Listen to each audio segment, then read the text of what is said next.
जय श्री कृष्णा।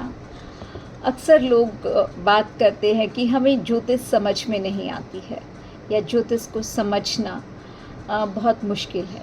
देखिए, ज्योतिष को समझना तो वाकई बहुत बड़ी बात है, क्योंकि ये एक अथाह सागर है और सागर की गहराई भला कोई कैसे माप सकता है। लेकिन इसको हम कुछ छोटी छोटी चीज़ें अगर समझ लें तो हमारा जो जीवन है वो थोड़ा बैलेंस हो सकता है।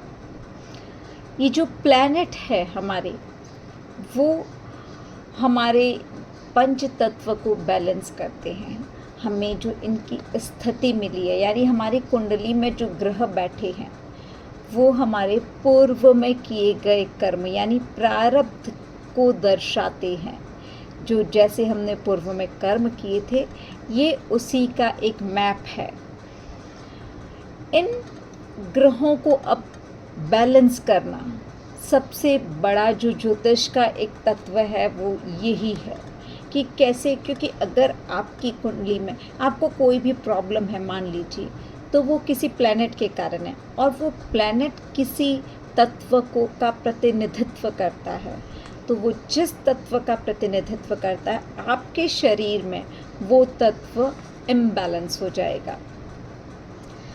जैसे सूर्य और मंगल प्रतिनिधित्व करते हैं हमारे शरीर में अग्नि तत्व का, चंद्रमा करता है जल तत्व का, शनि करता है वायु तत्व का, गुरु आकाश तत्व का और बुध करता है पृथ्वी तत्व का।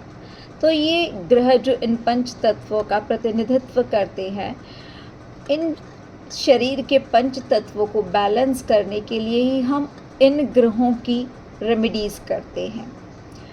जैसे शनि के लिए हम बर्ड्स को, खासकर कौवों को रोटी या दाना देते हैं, क्योंकि शनि वायु तत्व का प्रतिनिधित्व करता है और बर्ड्स में वायु तत्व की अधिकता पाई जाती है।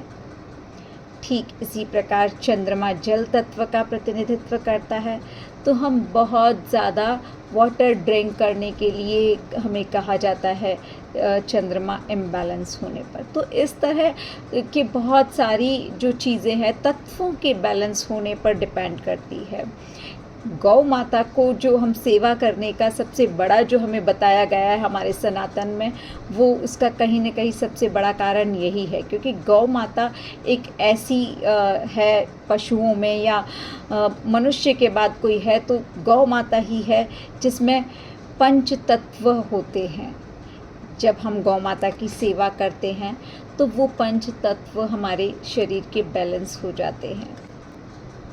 तो इस प्रकार हम इन पंच तत्वों को बैलेंस करते हैं या अपने ग्रहों को बैलेंस कर सकते हैं।